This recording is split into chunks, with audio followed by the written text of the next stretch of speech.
There have always been those who believe that UFOs, unidentified flying objects, are from outer space.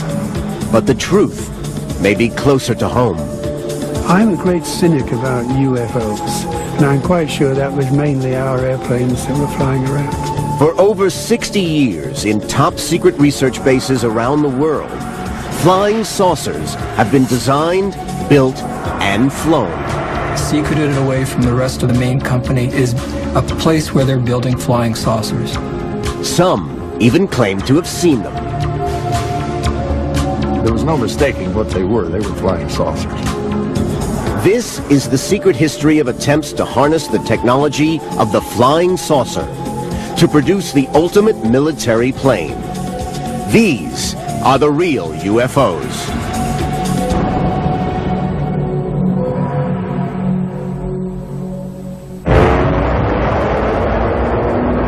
The story of the real UFOs begins in Nazi Germany. As victory in the Second World War was slipping from their grasp, German scientists were trying to perfect weapons that might turn the war in Hitler's favor.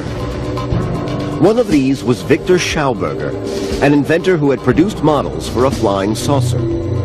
It had met the promise of a flying machine that could maneuver like a helicopter, but travel at supersonic speed undetected by the enemy. Schauberger's craft utilized a tornado-like vortex, which produced magnetic effects causing levitation. Victor was recognized by the German government, actually met with Hitler, and later was inducted into the SS and put to work further developing this flying saucer concept. He worked alongside a group of brilliant German engineers, including Rudolf Schriever, Andreas Epp, and Dr. Richard Miete. All produced highly advanced designs. The Germans actually had 3 separate developmental areas for flying saucers, one at Peenemünde, one at Breslau, and the other at Prague. At all these 3 facilities, flying saucers flew. The Germans had, in fact, gone far enough into development and testing that aircraft were in the air. And one company, Messerschmitt, had flown a complete saucer-shaped aircraft. These pictures of the early prototypes resemble photographs of UFOs that would emerge in the coming decades. But this was not the world of science fiction. These were highly advanced UFOs. For the German military, this lethal weaponry was being developed to win the war. The battle for air supremacy in World War II dominated the military struggle in Europe. By 1944, the tide was about to turn against Germany and Hitler's Third Reich. And then on June 13th, a week after the Allied D-Day landings, Hitler unleashed his deadly secret weapons. Over a period of 2 months, thousands of V-1 jet-powered flying bombs attacked London. Some were shot down from the ground, others in the air. This deadly development in warfare technology was to start a whole new era of military aviation history. The use of flying saucer technology to produce even more efficient killing machines was to be the culmination of this research. During the Nazi period, we had a flowering of new thought, of scientific thought, of technological development. These scientists were freed up to do a lot of work. They developed science in every field that is relevant in our lives today, and as a matter of fact, we're still living off that carcass. But there was nothing new about the basic principles of rocket science. Since the 1920s and 30s, there had been an explosion of innocent enthusiasts experimenting with rocket propulsion across Europe and America. But what the Nazis were doing was anything but innocent.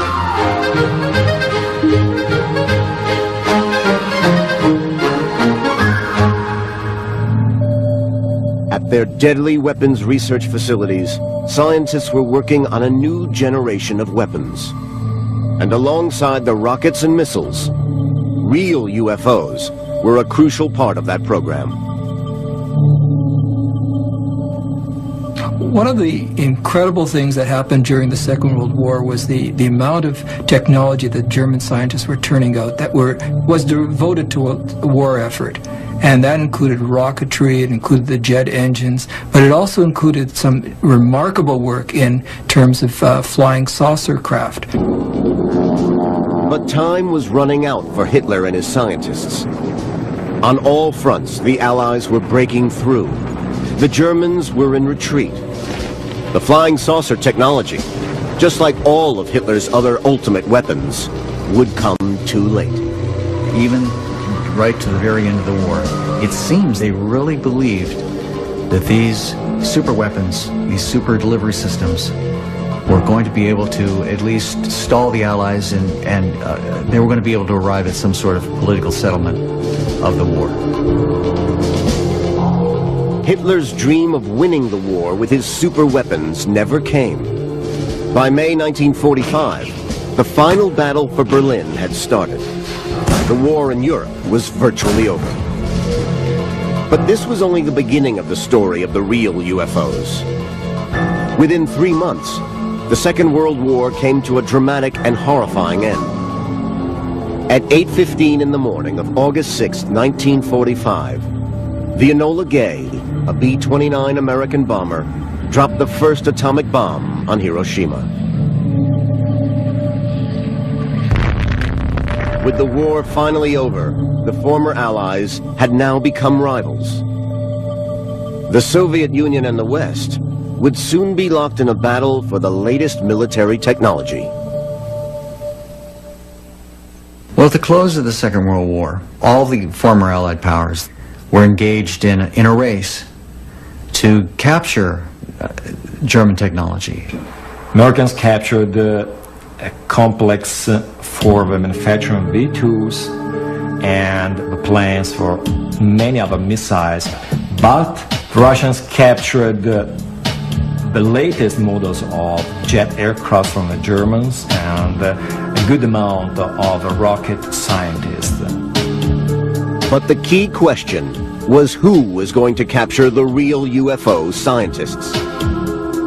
The secrets of German rocketry and missiles was not the only technology to fall into Russian and American hands. The Cold War was about to begin, and alongside the very public nuclear arms race, with its displays of missile hardware, there was also another secret arms race going on, which the public knew nothing about. This time, to find the ultimate flying machine, a flying saucer from the world of science fiction.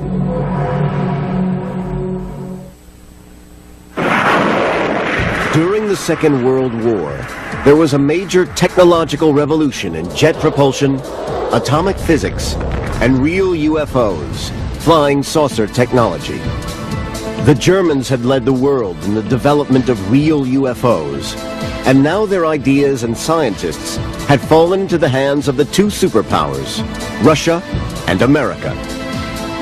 German UFO flying saucer engineers Victor Schauberger, Rudolf Schriever, and a Dr. Mita were secretly working for the Americans.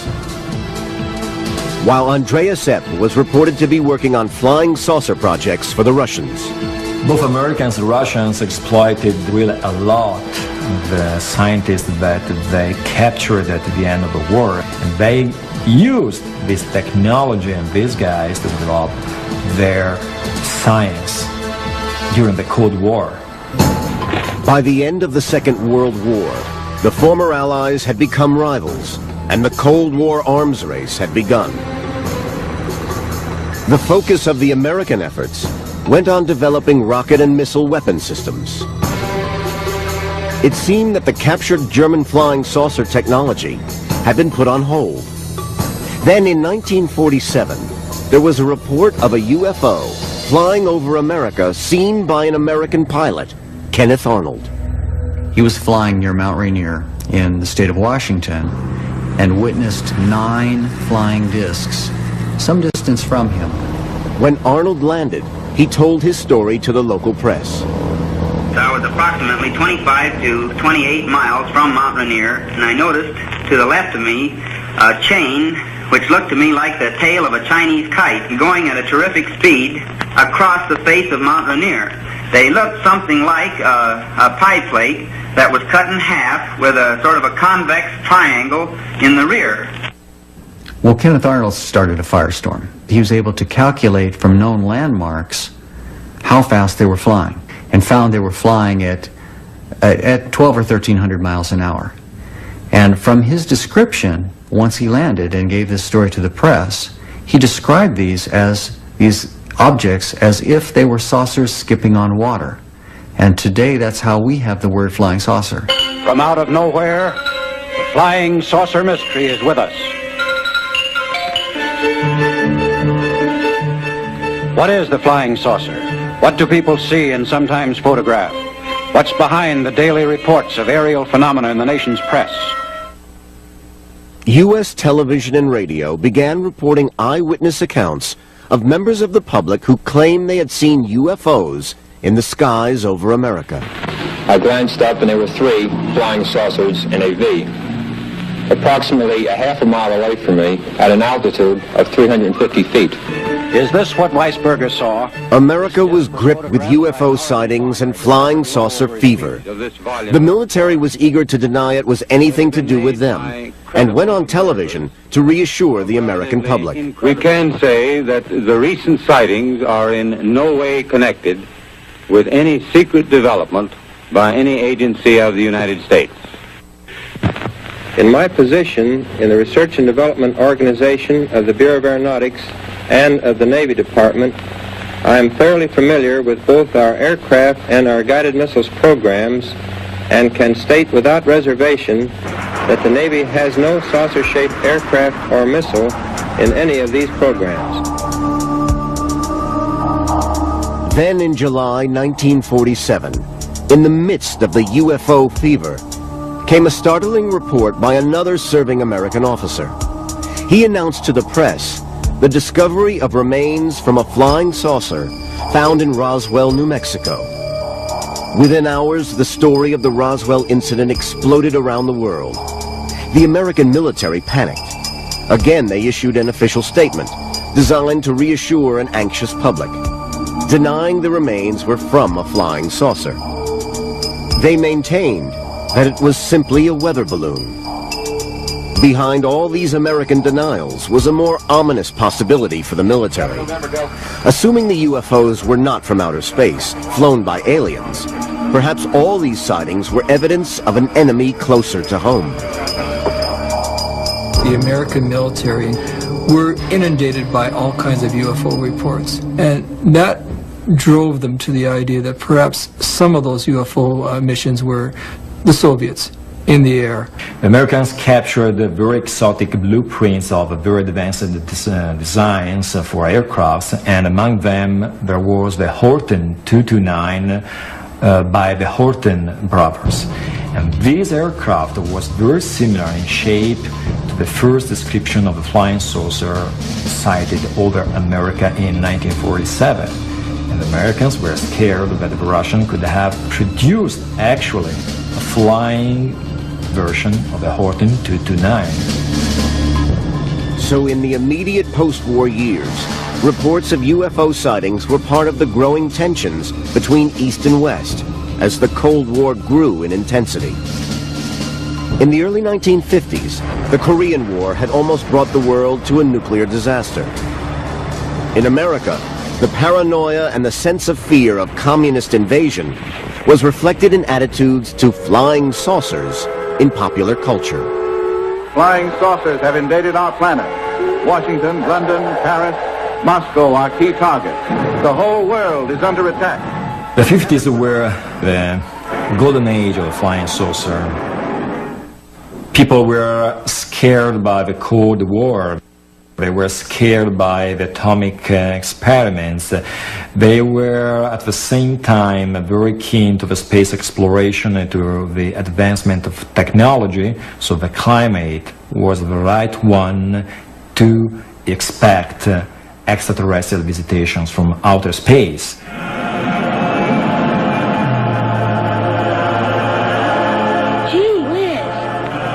Invaders from Mars. He saw them land from outer space. He saw them capture innocent people only to destroy.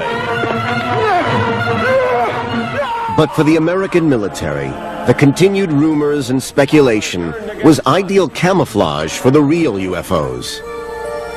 All over the deserts of America were sites like Area 51, White Sands, and Los Alamos, where alongside missile tests and space programs, there were hundreds of other mysterious top-secret projects.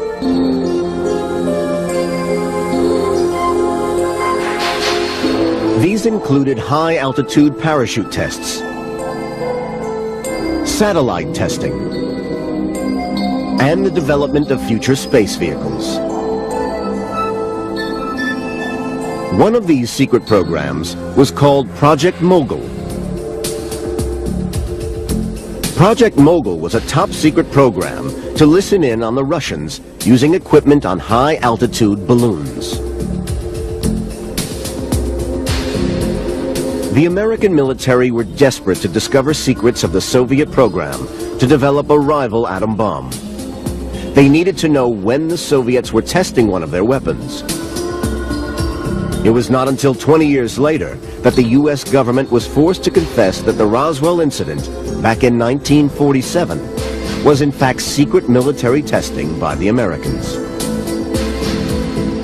They published a report which concluded that what was recovered was not the remains of an extraterrestrial spacecraft, but debris from a then-classified Army Air Force research project, codenamed Mogul.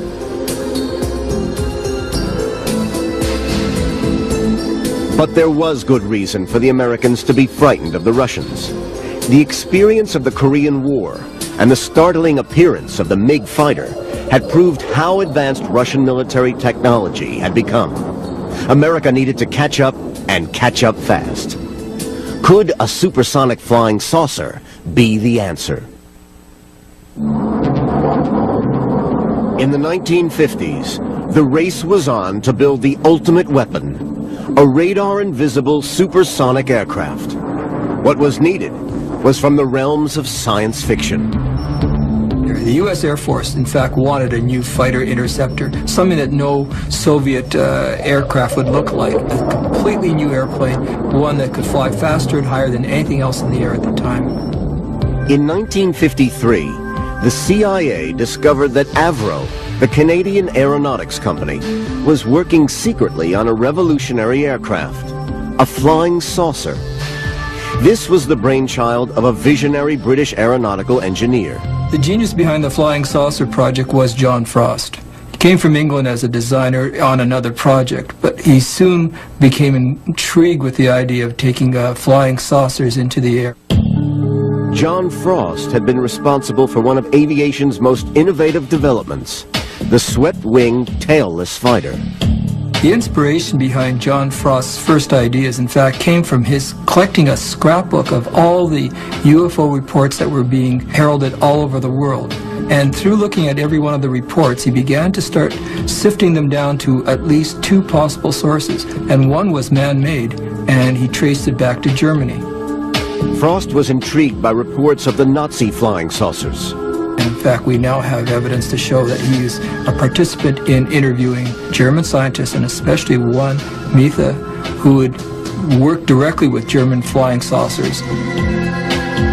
Dr. Mitha claimed that he had worked for over 10 years on the Nazi saucer program, and his team had actually built the flying prototype. Mitha showed Frost photographs, plans, and blueprints. Frost was convinced that he could turn Mitha's plans into reality. John Frost had the promise of something that no one else could deliver at that point. A supersonic, more than twice as fast as the speed of sound aircraft that could fly higher and faster than anything else out there and never needed a runway or any airfield to operate from. In 1952, the Canadian Avro Aircraft Factory concealed one of America's most highly classified and top-secret projects. John Frost set up a secret group called the Special Projects Group. It was based on men just like himself, engineers and technicians and scientists that would work on his own ideas and ideas that would in fact lead to the flying saucer projects. One of the aeronautical engineers who worked with John Frost on this revolutionary concept was David Garland. Well, John Frost was frightfully English. You know, he was a typical English gentleman from the public school system, but with tremendous experience in the aviation industry. I'd say his enthusiasm was infectious. No problem was too big. There's a solution to every problem. In fact, we don't have problems, we have challenges. And there were plenty of challenges. John Frost's very first project is Project Y, a spade-shaped aircraft that's based around his circular pancake engine. It'll be able to take off from the ground vertically or in a rolling takeoff and fly as a supersonic interceptor. Project Y was designed as a tailless jet engine aircraft. It was in effect using flying saucer technology. A spade-shaped mock-up was built by Frost's elite team in a heavily guarded workshop in the Avro factory. In 1953, a model with a delta-tail jet flap for vertical takeoff control was secretly tested. The failings of the design soon became apparent. One of the main problems with any tail-sitting aircraft would be that the amount of pilot skills that would be required to fly vertically from the ground in that position, and then, in fact, to return would be incredible. John Frost now concentrated all the efforts of the Special Projects team on the development of a circular design, essentially a flying saucer. The Circle is the most efficient ground effect machine. You get more lift for a given thrust around the periphery. So it makes sense when you're hovering in ground effect. John Frost's next design was codenamed Y2. And Project Y2 is a completely circular aircraft, now using a rotor system in the center of it and multiple engines on the outside edge, powering that rotor, giving it vertical takeoff and eventual direction so it could fly into altitudes that no one else could guess. It was a knife-edge supersonic fighter that he was selling. And at this point, the American Air Force bought in big time with a $10 million grant towards his research. By 1956, the Cold War space race and arms race was at its height. The American military was desperate to invest in new weapons technologies. With clandestine American funding, the development of the supersonic flying saucer began. In the Schaefer building was a full-size 50-foot diameter 6-engine powered aircraft. Now, testing though proved that it was a dangerous beast, one that nearly killed the entire Frost team. The test was nearly catastrophic. The engines of the saucer tethered in the hangar spun out of control and almost blew the roof of the research lab off. John Frost decides that there's no way that he can continue this work with a complete flying saucer. Supersonic project is abandoned for the time being for him to build a smaller test vehicle that becomes the Avro car. Well, the design specification for the Avro car was to fly at forward speed at 300 miles an hour, some modest kind of speed, but it had a high thrust-to-weight ratio greater than 1. And to fly at 30,000 feet altitude, and to land and take off vertically. In 1957, Frost's prototype model finally rewarded the earlier American military investment in his project. The Avro car was a scaled-down test vehicle that could do two jobs. One, it could provide a test vehicle for the supersonic craft that was still sitting in the Schaefer building. But secondly, it could be the flying jeep that the U.S. Army required. With weaponry, it could actually go on the battlefield as a battlefield weapon. In 1959, the two vertical takeoff prototypes rolled out of the factory. The long-term aim was to produce a flying saucer that could reach over 1,500 miles per hour. It did fly along the runways, de-icing the runways quite nicely, blowing ice and snow around. And it got into trouble over freshly mown part of the airfield when all the grass blew up and came back down in the intakes. And we started thinking about how to prevent what's called foreign object ingestion into the intakes. The flying saucer flew several test flights, but its shape meant that it was incredibly difficult to steer. It was a maze of challenges, and the biggest challenge that the concept faced was the pitch instability, the aerodynamic center being so far forward of the center of gravity. It's not a good recipe for a happy flight. So the vertical takeoff and hover principle was working. Modifications were made, but lack of power and inadequate control mechanisms were difficulties that had to be overcome if the Avro car was ever to fly as intended. Apart from the development of powerful pitch control, the only way that we knew to make a circular device stable was to have it spin, like a frisbee today. And the spinning action will impart stability. Some of John Frost's early designs did in fact have large spinning components, and the gyroscopic power of those devices was thought to impart some stability in designs which were thought to go as fast as 3 times the speed of sound. Frost was convinced he could control the instability problem. But the Americans insisted on adding a swept tail unit. Frost considered this was a betrayal of his original concept. So in December 1961, the $10 million Avro flying saucer program was officially scrapped.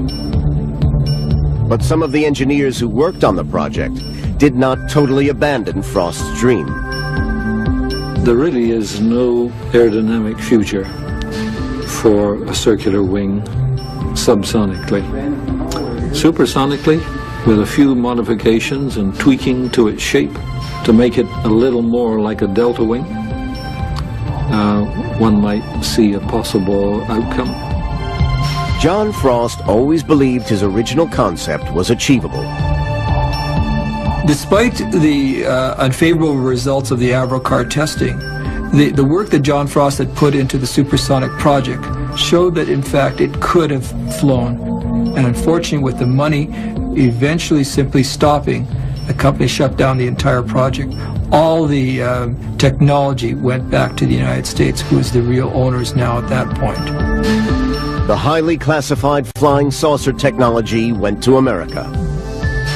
But were these apparent public failures covering up a more covert flying saucer project that later, indeed, would work? This is Jack Pickett. 40 years ago, he was a publisher of U.S. military magazines. He even had positive security clearance. On a visit to MacDill Air Force Base in Florida, he was convinced he saw real American Air Force flying saucers. There was no mistaking what they were. They were flying saucers. There was 4 of them parked in a row down at that restricted area of the base, and they ranged in size from 20 feet across to about 45 feet to say 70 feet, and then the biggest one was 119 feet across. Perfect circles. Jack Pickett had been invited to the Air Force Base to write an article on the recently decommissioned aircraft. Pickett was even shown some remarkable photographs of the aircraft in the hangar. He showed me photographs of many of these aircraft in flight, in formation. He showed me photographs of them with jet escorts, regular type escorts, flying with them. Military researcher Michael Schratt has been investigating the Pickett story for the last 10 years. This one was 119 feet across.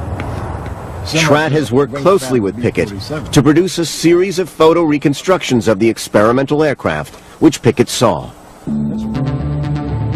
What Pickett was shown seemed incredible, but he was assured that indeed these were real experimental flying saucers, and this was the evidence that they had actually flown. I said, well, how fast did they fly and how high? He says, well, we achieved space flight with them.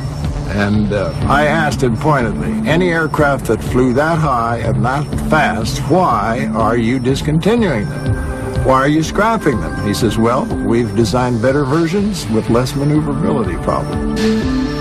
Pickett wrote his article and was ready to publish, but at the last moment the Air Force withdrew permission and took back all Pickett's photographs. He stands by his story and remains convinced of what he saw. Well, I saw the photographs of them in flight. I walked up and touched the actual aircraft themselves. I really examined them, and it was, no question about it, it was a remarkable aircraft, and it looked just exactly like what flying saucers are supposed to look like, in between. Michael Schratt is convinced by all the evidence that indeed Jack Pickett's story is true. I believe that these were the original, true, authentic articles because I've spoken to Jack for over 4 years now. He's remained consistent throughout, never changed his story. The aircraft that Jack kicked the tires on were capable of 15,500 miles per hour, and I think that's one of the reasons why it's still classified to this day. Pickett's claims came against a background of heightened Cold War tensions. At the beginning of the 1960s, American U-2 pilot Francis Gary Powers was shot down on a spy mission over the Soviet Union. In Europe, the Soviets had built the Berlin Wall, dividing east from west. And with the Cuban Missile Crisis, the world had come closer than ever before to nuclear catastrophe. This could be the beginning of the end for the... As in the 1950s, popular culture reflected the fear and paranoia of the times. And again, it latched on to the threat from outer space. The nations of the world mobilized their armed might, rushing to defend the Earth against the unknown weapons of the super race from the Red Planet. There was suddenly a wave of UFO sightings. We jumped out of the car and stood by the side of the road just as this thing passed over our heads, barely above the treetops. It was hovering over the house and it was moving side to side directly over this house. And as far as what it was, I wouldn't have the slightest idea. I've been researching UFOs for the last 25 years, and I do believe that most, but all of the witnesses are reliable people having seen something strange in the sky. Most of the times they have seen man-made phenomena or natural phenomena like weather balloons, planets, satellite re-entries, stuff like that. But there is actually a small but significant percentage of sightings that cannot find any explanation at this time. But there was one explanation for these mysterious UFO sightings, and it didn't involve extraterrestrial creatures. I'm a great cynic about UFOs, and I would say in a single sentence that practically every UFO, other than those that are being taken by using saucepan lids, every UFO other than those has probably been under contract to the U.S. Air Force. In the 1960s, Alan Brown was working at the Lockheed Secret Experimental Skunk Works in the Nevada desert. It was a time when both Russia and America were afraid of each other's nuclear strike capabilities. The Russians relied heavily on satellite technology to spy on the United States. The Americans invested mainly on manned surveillance aircraft. Lockheed had built the top-secret U-2 high-altitude spy aircraft, designed for covert surveillance over Soviet territory. But it was vulnerable to enemy radar. When the first U-2 was shot down over Russia by surface-to-air missiles, it was recognized even before that time that the U-2's life probably wasn't going to be very long because it was not designed from a stealth point of view, and it was seen that they would have to do something pretty drastic to make improvements. Flying saucer technology might produce the ultimate aircraft, one invisible to radar. A competition was started to replace the U-2. Lockheed, in fact, won the contract, and I was involved with that in an airplane called Have Blue. And the program did change very quickly from a confidential clearance to a top secret clearance when it was realized just the enormity of what could be done with an airplane which was essentially invisible to radar. Over the next 10 years, shrouded in secrecy, a new generation of stealth fighters was rigorously tested in Area 51, the U.S. government flight test base in Nevada. There's no question that you have to have large-scale testing over a large area, which means that there's going to be people on the periphery who are seeing these funny-looking objects flying around, which immediately get reported in the popular press as coming from Mars, Saturn, or you name it.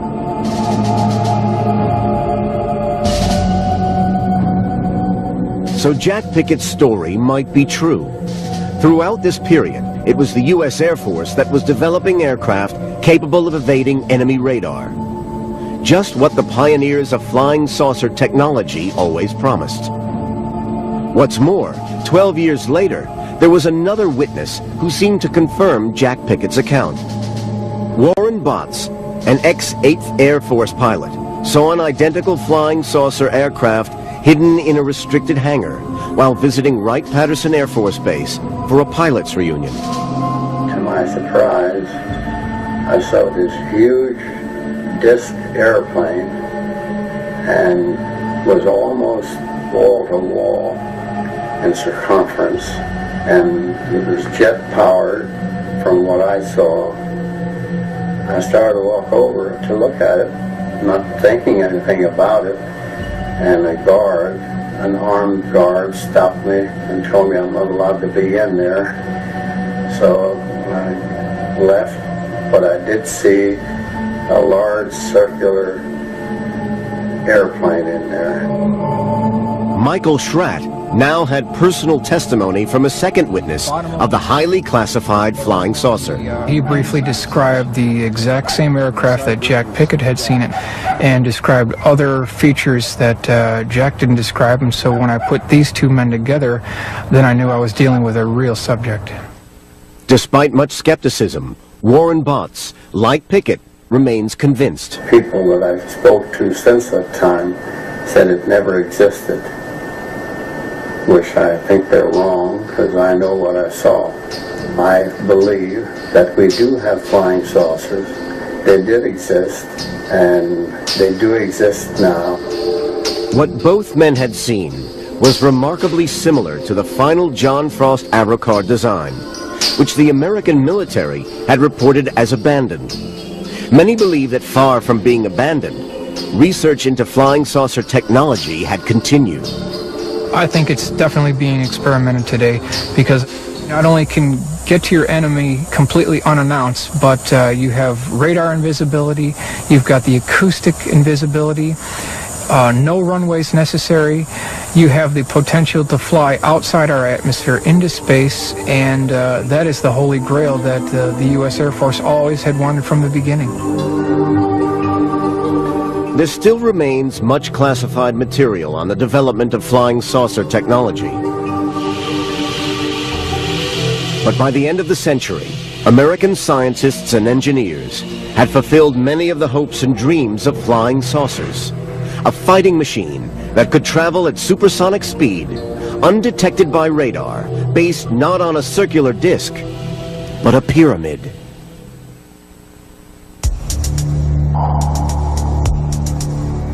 For a period of 15 years, this revolutionary aircraft was classified as a black project, one of America's best-kept secrets. This was the ultimate real UFO, a supersonic strike aircraft, which flew like a jet, but with stealth unseen by radar. In 1988, the Americans decided to reveal it to the world. There's an interesting aspect to the reason why the F-117 was exposed to the public at the end of 1988.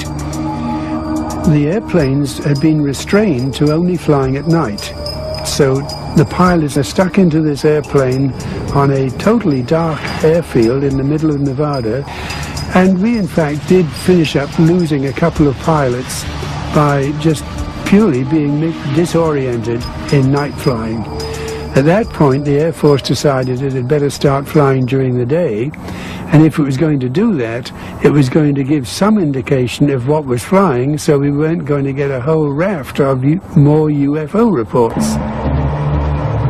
In order to evade radar and surface-to-air missiles, the Lockheed stealth fighter, the F-117, adopted some of the concepts of the flying saucer. Principally, the idea of the shape of the aircraft determined its visibility to enemy radar.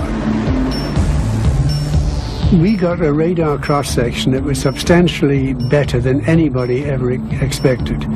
And the main reason was that we took a different approach to analyzing stealth than had been done in the past, and found out that basically a very shallow pyramidal shape with highly swept back edges gave a much lower cross-section than anything had been done before.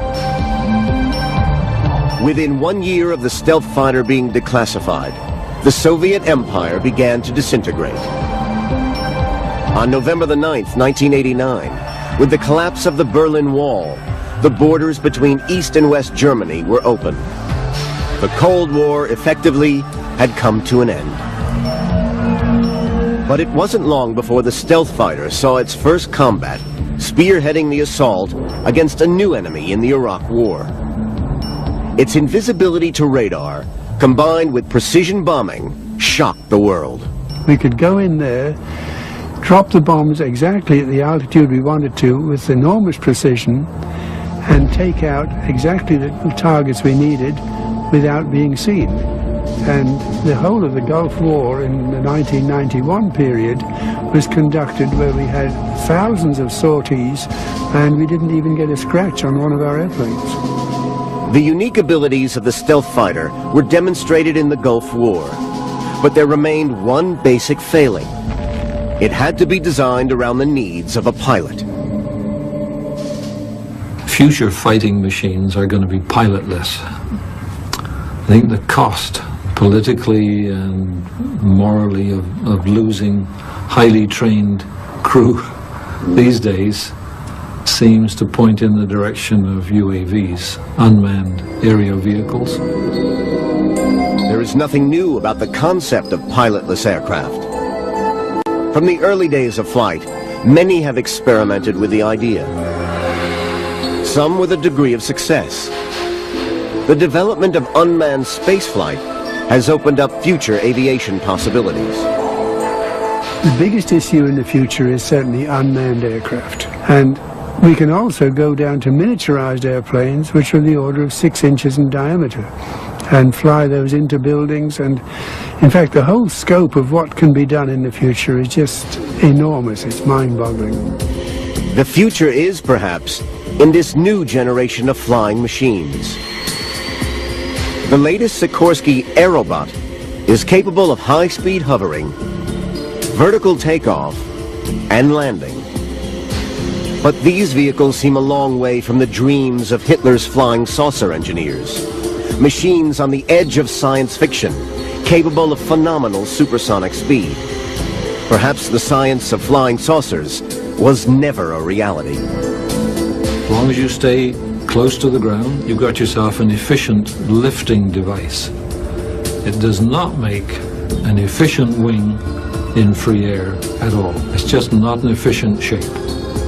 And only flying saucers from outer space have been able to do anything with it. And I think they're probably just a figment of the imagination. Others insist not only that the dream of flying saucer technology is possible, but that concealed from us all, it has already been achieved. I think that this is the biggest secret that the U.S. Air Force has, and I believe it's high time that the facts about the U.S. Air Force jet-powered flying wing disc program be declassified. There's absolutely no threat to the national security, and it's time that this bird come into the light. Some of the latest inventions are now in the public domain, but a great many remain secret, fueling more speculation over UFO sightings across our skies. The dream of the ultimate flying machine is still unfulfilled. He wanted to prove that he was the biggest, so he built an entire country in a way that glorified himself. Only ruins are left from Ramses II's empire, but with 21st century technology, he'll reveal the full scale of his ambitions. The Lost Worlds, next on the History Channel.